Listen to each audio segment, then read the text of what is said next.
Another late game loss for the Orlando Magic. Why? It's really about accountability to the Magic's identity. Plus, let's take a step back. Let's take some perspective on the team's growth and where they still have to go. It's Paolo's final statement probably for the All-Star game. He made a good one. We'll get to all of it on today's episode of Locked On Magic. You are Locked On Magic, your daily Orlando Magic podcast. Part of the Locked On Podcast Network. Your team every day.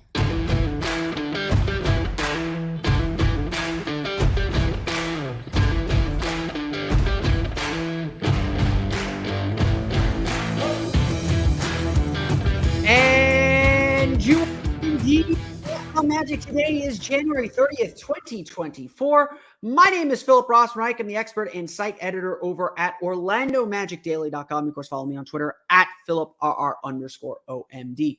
On today's episode of Locked On Magic, another late game loss. We will go over all the late game happenings and why it was, again, not about what happened at the end of the game, but what happened leading up to it, why the Magic have to get back to their identity or hold themselves accountable to their identity as part of their next area of growth. We'll also chat about Paolo Banchero's final statement to the coaches before All-Star reserve voting is officially due. I think it's due Tuesday. I may be wrong on that. I don't know, but this game was probably his last statement. We'll get to that. Plus, some perspective and growth from this Magic team. We'll take a step back from everything coming up here in just a moment. But first, we want to thank you again for making Locked On Magic part of your day every day, no matter when you listen to us, whether it's first thing in the morning, whether it's right when we upload. We truly appreciate you making Locked On Magic part of your day every day. Remember, there's a great Locked On podcast covering every single team in the NBA. Just search for Locked On and the team you're looking for, the Locked On Podcast Network. It's your team every day. Today's episode of Locked On Magic is brought to you by FanDuel. Make every moment more. Right now, new customers get $200 in bonus bets if your first bet of $5 or more wins. Visit FanDuel.com/LockedOn to get started. If you've listened to this show, you've probably heard me say, at least we're going to go over two of my favorite cliches, or two cliches that I love to say. Apologies to Jason Beatty. Apologies to our friend Evan Dunlap, who both said, I think I know what you're going to say on the show tonight. I got my two. These are my go-tos. I'm sorry. Good teams don't win close games. They avoid them. And of course, the other big one, the NBA regular season is about what you can do on your worst night. It's about what you can rely on every single night. And I think as much as we want to talk, and we will talk about how this game ended, I think the bigger takeaway and the bigger point from Monday's 131-129 loss to the Dallas Mavericks is about that latter point. It's about that idea of what, as a team, can you rely on when everything else isn't working? And I think, honestly, that's what this young Magic team is trying to learn.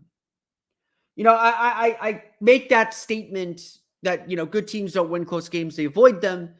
The Magic aren't a good team. They're a 500 team. And their success or failure this year is going to come down to these close losses. In the Magic's last 3 road games, they have lost on the final possession. That's not solace. That's not a moral victory. That's just a fact.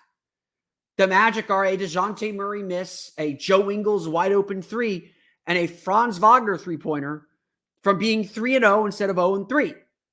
Flip one of those games, and suddenly the Magic are ahead of Miami for 7th. They're still hanging around that race for 6th.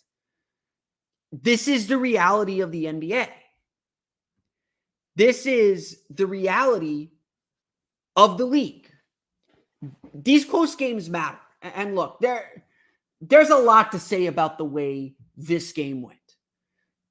We'll get to some of the details getting to the fourth quarter here in a minute, but the Magic fought their way back from a 7-point deficit to start the quarter.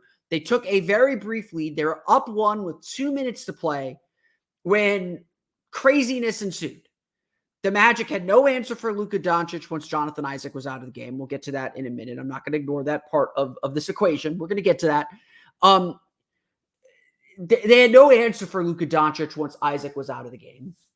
They were sending doubles and traps to him at every turn, and that left a lot of open space in the paint, space that the Magic struggled to defend. And so on the critical play of the game, Cole Anthony did his job as the low man, slid over. He's way too small to guard Derek Lively. He slapped down to try and get the ball, committed a foul. It was a foul. And then because the refs didn't blow the whistle quick enough or let the play on, Wendell Carter, going for the loose ball, accidentally smacked Derek Lively in the face. They went to the monitor. They reviewed it. They awarded the foul to Cole Anthony. They assigned a flagrant foul to Wendell Carter. Wendell Carter fouls out of the game. Dallas gets four free throws to make 3. They make 2. And then Tim Hardaway Jr. gets, I believe, another an and 1 free throw. And it becomes a 5-point possession. The Magic go from up 1 to down 4 in 1 possession. And yet still the Magic had their chance to win. Trapping Tim Hardaway Jr. to down 3, trapping Tim Hardaway Jr. to force a travel. Paolo Banchero gets to the basket. Maybe was fouled, maybe wasn't. We'll check the last 2-minute report tomorrow. I imagine it is, I imagine it's not going to be super clean. There's going to be a lot to say on that last 2-minute report tomorrow or today, I guess. But the Magic fought hard. Banchero got to a situation where he had to make a free throw, miss a free throw, and get the rebound.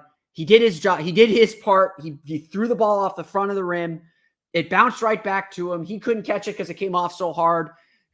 Maybe a half second ticks off before Franz Wagner can gather it. He takes a long 3, misses. That's your ball game. But that's not where the team lost this game. And that part has to be clear. The Magic lost this game because they built a 16-point halftime lead and gave it all away in the third quarter. A 12-point third quarter when the offense looked completely stagnant. Look, the Magic had an incredible first half offensively. They made 3-pointers. It was very weird to see. And they scored a season-high points against the Dallas Mavericks, gave up a season-high points in the first half. The Magic's offense did its job for the first half, but we all know that's not going to last. That's not who this team is. So why did the Magic lose this game? Or why did Dallas get back in the game? It's because the Magic couldn't defend anybody after the first quarter. Not even after the first quarter. After the first quarter, essentially. Dallas got to the foul line. And you can argue about the free throws, and I will listen to some of those arguments. 32 of 43, 32 of those 43 coming from Luka Doncic and Tim Hardaway Jr. Doncic hit 21 on his own. They're 32 of 43 from the foul line. Magic were 21 of 28. It wasn't like Orlando wasn't getting to the line either, by the way. And Paolo was 6 for 11 in a 2-point game. Those 5 free throw misses feel awfully big. But it wasn't like the Magic weren't getting to the line either, but Orlando was unable to defend all game long. Dallas shot 62.3% for the game. Again, they outscore Orlando 35-12 in the third quarter. Orlando had 2 40-point quarters in this game. They outscored Dallas 42-35 in the second, and that's the operative word. Because the Magic should have been up by more than 16 at the half. They should have been dominating this game. And instead, the door was open for when the Magic would eventually crash back down to earth. At the end of the day, this is what it's about. And this is, I think, the thing this team is still trying to learn. They say it, the stats suggest it, but they got to be about it more consistently. And maybe this is one game, maybe we give them a little bit of a pass, but the Magic have to be about their identity. They won Sunday night because their defense was shut down. They shut down the Phoenix Suns. And that's not an easy thing to do. They are a top 5 defense in the league. And I know we need them to score a few more points, and they did that tonight. But they've got to be about their defense when everything else is going wrong. That has to be constant. They could play 3 bad defensive quarters, but when the chips are down, they got to be able to get stops. And Orlando, I don't want to be alarmist. They did do some of that tonight. Like I want to give this team all the credit in the world because the same thing happened against Dallas in November. They blew a big lead. They had a great first half. They blew a big lead. They couldn't make shots in the second half. And I don't want to say folded because they got back into it late, but they were out of that game quick in that second half. Monday night, they fought back. And they deserve some credit for that. We're going to talk about perspective and growth here in a minute. They deserve that credit, but we are in a results business. And quite frankly, the defense the Magic played was not acceptable. They were constantly a step behind. They were soft fouls. I think a lot of fans complained about the fouling, and look, Dallas might get a few more calls because Luka's very good at manipulating defenses. That is a skill that he has, whether you like it or not, he has that skill. But the Magic were late. They had 33 fouls in the game. I would venture to guess 30 of those 33 were legitimate fouls that you cannot argue. I'm sorry. They did not play good defense. And on the second night of back-to-backs, they generally don't. In fact, the Magic entering the game are giving up 117 points per 100 possessions on the second night of back-to-backs. They average 111.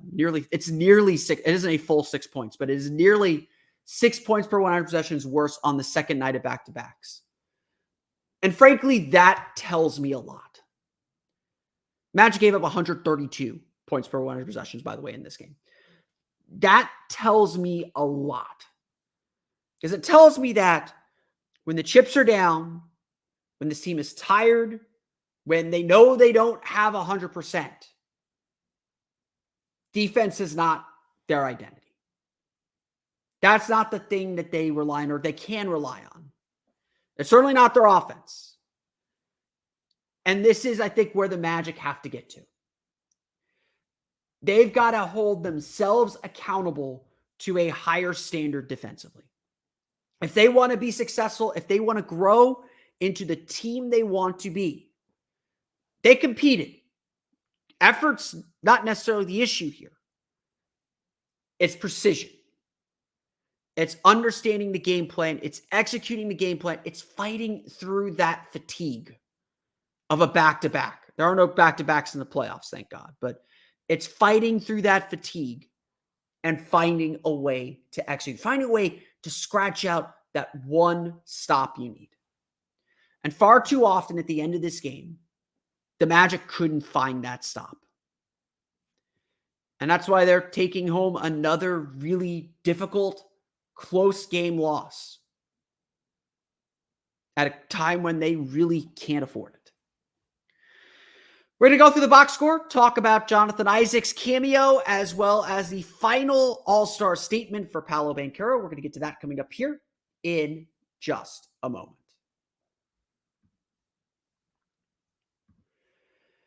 But first, it's time for a quick word from our friends over at Quiiiz. This episode of Locked On Magic is brought to you by this new app called Quiiiz. Today, we're going to have some fun, and we're going to test your Orlando Magic knowledge with a fun little trivia question. Here it is. What is the name of the Orlando Magic mascot? Is it the Magician? Is it Magic Man? Is it Orbit? Is it Stuff? If you go to Magic Games, you obviously are going to know the answer to this question because we all love our Orlando Magic mascot, and I can guarantee there are more challenging questions available. With Quiiiz, with 3 eyes, Quiiiz is the next generation trivia experience. It's also the world's first platform where you can earn money playing knowledge games. And for Locked On Magic fans, they've created an NBA quiz game where you can test your knowledge and win real cash. Play with friends or other fans and let your knowledge shine all the way to the bank.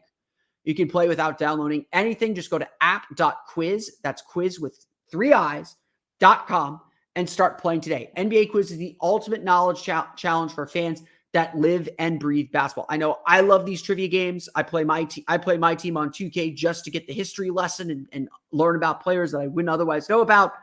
This is the go-to for you. So if you didn't guess the answer to my question, and maybe I can help Quiiiz with better Magic trivia questions here, because I burned the good one yesterday.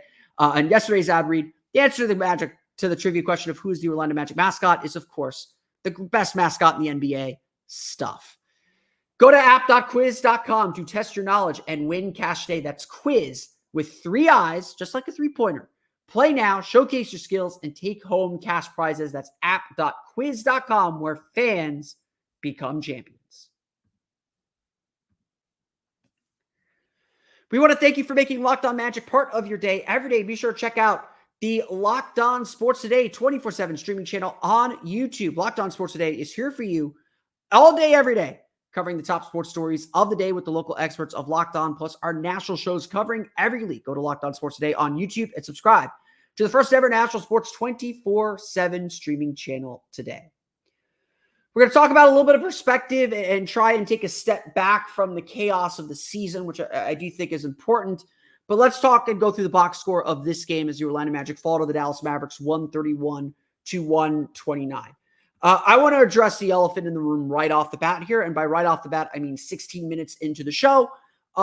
Jonathan Isaac got his first start since January 1st, 2020. And I think we all know what happened that day. And he made a humongous impact in this game. Yes, he only had 2 points on the first play of the game. Didn't really accumulate any other stats, but he was plus 15 in this game. He was truly just the safety blanket for the Orlando Magic. And, Luka Doncic had a really nice game, 45 points, 12 for 23 shooting, 18 for 21 from the foul line, 9 rebounds, 15 assists, did have 4 turnovers. It was only plus 3. So yes, Luka was very, very good. But when Jonathan Isaac was guarding him, Luka wanted nothing to do with him. Jonathan Isaac looked like a defensive ace in this game. And it looked like, okay, when he was in and he started the game, it was like, oh, we are in for a doozy. The Magic are finally playing their version of the death lineup: Suggs, Wagner, Banchero, Carter, Isaac. They're finally playing that death lineup in a real meaningful way. This is going to be a doozy. And then the Magic only played Jonathan Isaac for 8 minutes. Dante Marchitelli said on the Bally Sports Florida broadcast that was the plan all along, that, he's playing limited minutes. We all kind of understood that. He hasn't played very many back-to-backs this year. This is his first back-to-back since mid-December, I want to say. We know that he's going through the injury management as he deals with the hamstring issues and everything else. That's all well and good. And honestly, I don't mind a minute restriction on that. I get it. He hasn't played very much. I understand it. But to play him only 8 minutes and not a single minute in the third quarter, and not a single minute in the second half, personally, that's trying to have your cake and eat it too. Now, granted, I want to give this benefit of the doubt. Jamal Mosley seemed to suggest in the postgame that it was not a predetermined plan that he would play in the second half. It was a conversation with how he feels. And so, the Magic, I think, were willing to push him a little bit. And they've said, we're going to push him a little bit more physically. They pushed him. Maybe he didn't feel great. Maybe that shut him down. The Magic never officially ruled him out for the game, which they usually do in these situations. It's all very, very weird. And again, I don't like this decision. Either you're playing or you're not. And you can have a minute restriction. That's fine. But unless something happened, coming into the game and only playing him for a half and really not even that much in that half, I honestly think you're hurting your team more than you're helping. I think doing that and being out of rhythm and changing guys' roles, honestly, I think part of the reason the Magic struggled so much in the third quarter was they were playing an entirely new rotation. And they started off the game a little bit slow. Like, you could see the potential of what they were doing and everything. They started the game off a little bit slow as they were getting on the same page and learning how to play together. And then you had to do that all over again in the second half. And look, Anthony Black had a very, very nice game. We're going to talk about him in a minute. Anthony Black is not Jonathan Isaac. And the Magic's defense was really poor. The Magic gave up 117 points per 100 possessions in the first half, too. They were not good defensively in the first half. They needed defense. And look, Anthony Black is the answer if you need defense. But this was, I don't want to say a questionable decision because I don't have all the information. And, maybe Isaac told the trainers like, hey, my knee is bothering me a little bit, or I'm feeling a little sore. And the Magic, did the right thing by him and said, okay, we're going to shut you down tonight, rest up, get you ready for Wednesday against San Antonio. I don't think it's anything long-term. Again, we'll see the injury report tomorrow, I guess, but I don't think it's anything long-term, or I don't think there was a moment where he got hurt. But it doesn't smell right. And I think as fans, I think as observers, it's frustrating because we can see how good Jonathan Isaac is. And the players, I think, are all supportive of him. I think they understand they got to be better. They got to adjust. It's not an excuse, but Isaac's really good. Isaac is a really impactful player, and the Magic have to find ways to get him on the floor and make the most of that impact, like they did Sunday night, like they did Friday night, and like they did for however long they did on Monday night. I think the big stat line of the game for the Orlando Magic, though, there's 3, 4 maybe worth mentioning, but let's get to the big one. All-Star reserve voting is going to be announced on Thursday. I don't know when those votes are due to the league office. It might be Tuesday. It might be Wednesday. But this very well could be Paolo Banchero's last statement to the Eastern Conference coaches that he is an all-star. Now, personally, I do think the margins are really narrow. I do think that I think Paolo has a 75% chance of making the all-star team. I'm not so worried about it, but one final strong statement, it goes a long way. This was a pretty good statement. 36 points, 13 for 25 shooting, 9 rebounds, 7 assists, 2 steals for Paolo Banchero, who's +3 in the game, by the way. He played 6 for 11 from foul line is really the only thing I can complain about. He was struggling to kind of carry the team, and I think that's an area where he's still learning, but he can do it. And he took over the game a little bit in the fourth quarter, made sure the Magic didn't get too far behind, got them back in the game, was making all the big plays and all the big decisions. Dallas was sending double teams his way the entire time. He had to learn where those doubles were coming from.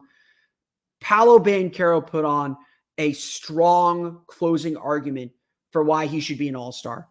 If this is indeed the last game before votes are due, this is a very good final impression.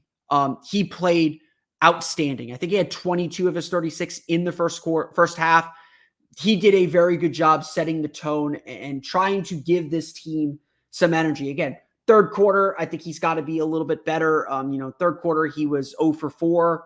In a game where he was +3, he was -18 in the third quarter. That's kind of silly in a lot of ways. But that tells you how big of an impact he has on the game. And look, I think generally one of the big issues the Magic have is learning how to keep their intensity and their focus and their attention to detail for a full 48 minutes.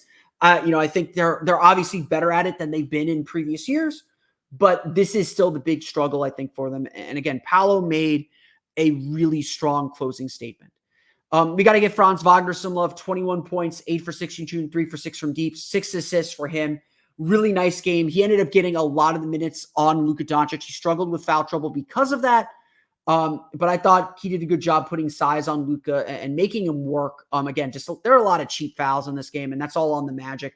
They were very jumpy dealing with Luka, but again, I thought that the effort was there. And again, Luka's just Luka. The last guy I want to talk about, Anthony Black, 20 points, 7 for 9 shooting, 4 for 4 from deep, 2 for 2 from the foul line, had 16 points in the first half. Really great homecoming for Anthony Black. He played really, really well. He's getting a lot more aggressive, a lot more comfortable offensively. He's still making some rookie mistakes. We don't want to ignore that completely, but I really love the way that he played, and I really love the effort that he brought. The other guy I mentioned, Cole Anthony, 11 points, 7 for 7 from the foul line, 9 assists. If you're wondering why Cole Anthony ended up closing the game over an Anthony Black or over a Jalen Suggs, It's because of that playmaking. The Magic needed to get the ball moving. They needed to have someone who could attack and dish out. And Cole made some mistakes. I don't think it was ultimately the right decision with how well Anthony Black was playing, how well Jalen Suggs was playing, and Cole Anthony's defensive shortcomings, which did become a factor in this game. Again, not because of effort or anything, just he's small. But I understood why Mosley stuck with Cole, and Cole did some really good things. Again, he's got to score a little bit more. 2 for 4 is a good start. 11 points is fine for him. This was not a game to be critical of Cole Anthony. He did his job. The Magic wasted a really strong offensive game, and that's honestly the most disappointing part. 51.1% from floor, 18 for 38 from beyond the arc, 21 of 28 from the foul line. Those are numbers that usually lead to a win. Orlando ends up scoring 44 points in the paint. That's low for them. Dallas gets 48. So that's a big area where they lost this game. And again, the foul line, Dallas gets the line 43 times. They make 32. As much as I think everyone wants to be critical of the officiating, the Magic fouled them. And these were not hard fouls. These were soft reach fouls. These were lazy, tired fouls. If this game isn't on a back-to-back, I think the Magic do end up winning, just because the defensive effort looked like a team that was tired and just not able to react on instinct as quickly as they need to. But that's something this team's got to learn. I'm sorry, they're 2-8 now in the second night of back-to-backs, just better than the 1-12 they were last year. But they've got to learn to be better in these situations. We cannot use back-to-backs as an excuse. The next one's coming up in a couple weeks. The Oklahoma City, New York back-to-back leading into the All-Star break. That is a home back-to-back. But we saw last week too on a Sunday, Monday back-to-back. Magic played great defensively Sunday against Miami. Had nothing in the tank defensively against Cleveland. That's twice in a row that's happened. Just cannot happen. And so again, a lot of this is on the Magic to be a whole lot better. We're gonna come back. We're gonna take a step back and talk a little bit about perspective and some of the long and short-term goals that the Magic are trying to achieve. We'll get to that coming up here in just a moment. But first, today's episode of Locked On Magic is brought to you by our friends over at BetterHelp. Look, everybody says new year, new me, but trying to transform or change yourself as a New Year's resolution, that's not actually quite healthy. We get obsessed with changing ourselves with the calendar year. And honestly, it's time to celebrate you. And it's time to celebrate what makes you good and the good things in your life. We all have problems. We all want to talk about them. We all want to resolve them. But sometimes we just need someone to remind us, you're doing okay. Guess what? You're doing okay. But if you need a little bit more help than me giving that positive affirmation, therapy is a great place to not only tackle the problems in your life, but get a new positive perspective on things too. If you're thinking of starting therapy, give BetterHelp a try today. It's entirely online, designed to be convenient, flexible, and suited to your schedule. Just fill out a brief questionnaire, get matched with a licensed therapist, and switch therapists anytime for no additional charge. Celebrate the progress you've already made.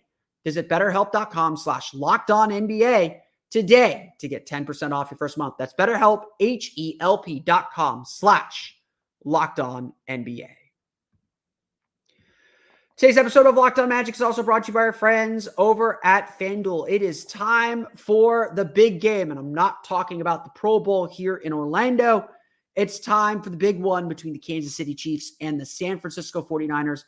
And the best place to celebrate and get in on the action is with FanDuel, America's #1 sportsbook. If you're like me, Big Game Sunday is all about scoring the best seat on the couch, grabbing your favorite football snacks, and placing some super bets.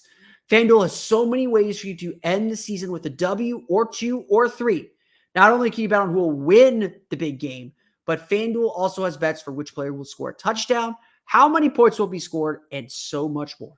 New customers join today, and you'll get $200 in bonus bets if your first bet of $5 or more wins. Just visit FanDuel.com/LockedOn to sign up. That's FanDuel.com/LockedOn. Make every moment more with FanDuel, an official sportsbook partner of the NFL. So, we're obviously seeing a bit of a down point right now. We're inching closer to the trade deadline, 4 games to go till the trade deadline.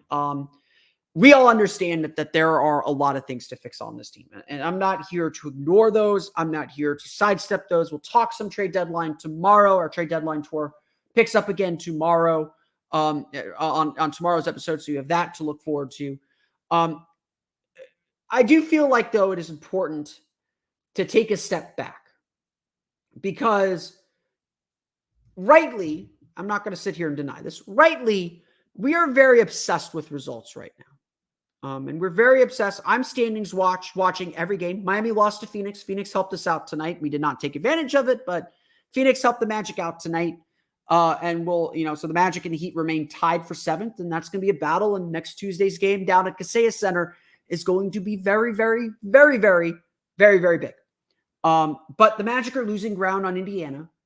And, I've seen a lot of people watching this Heat team say, this Heat team ain't it. They don't have whatever juju they've had in the past.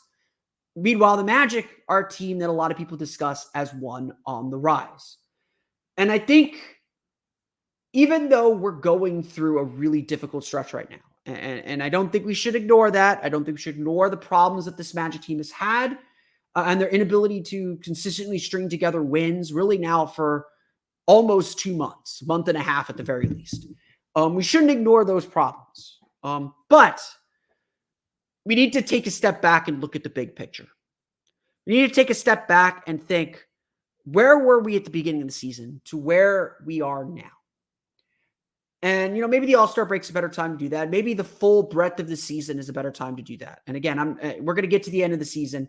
We are not going to forget this stretch of games as we analyze how does this team get better? How does this team take those next steps? But in a lot of ways, the Magic are still a developmental outfit. And I think that does need to be stressed. The way Jamal Mosley talks about this team, the way he addresses issues with this team, it's still very much thinking about what's going to be best for the long-term growth of this team. In fact, granted, the only Magic media member that's following the team is the team media with Josh Cohen, as well as Kendra Douglas from Bally Sports Florida. And look, they do a great job with what they do, but they're not asking critical questions. And it is what it is, where the Sentinel's not traveling. I'm not able to, I did my first road trip last week. I'm going down to Miami for that game at Kaseya Center next week. I don't have the ability to travel. If you want to, my Patreon page is there. But to that credit, players, Anthony Black was asked about it. Paolo was asked about it. They all understand that each one of these losses and each one of these experiences is something they will learn from. And honestly, I think that is still the critical goal for this team. I've said this about the trade deadline a bunch. The Magic are not here to save the season. Everything they do is still about how do we make this team better next year, the year after, 3 years from now, 2-3 years down the road is kind of the sweet spot right now. How do we get this team from where they are now, which is a play-in team, to a playoff team, to a future contender? That's a conversation we're having. And it's a conversation we expected to have. And I think that's important to know too. But it's also important to remember that this is a team that is still growing and developing. The thing I talked about accountability to the team's identity. We have an identity. We can clearly see a way for this team to win. Like I read those stats off.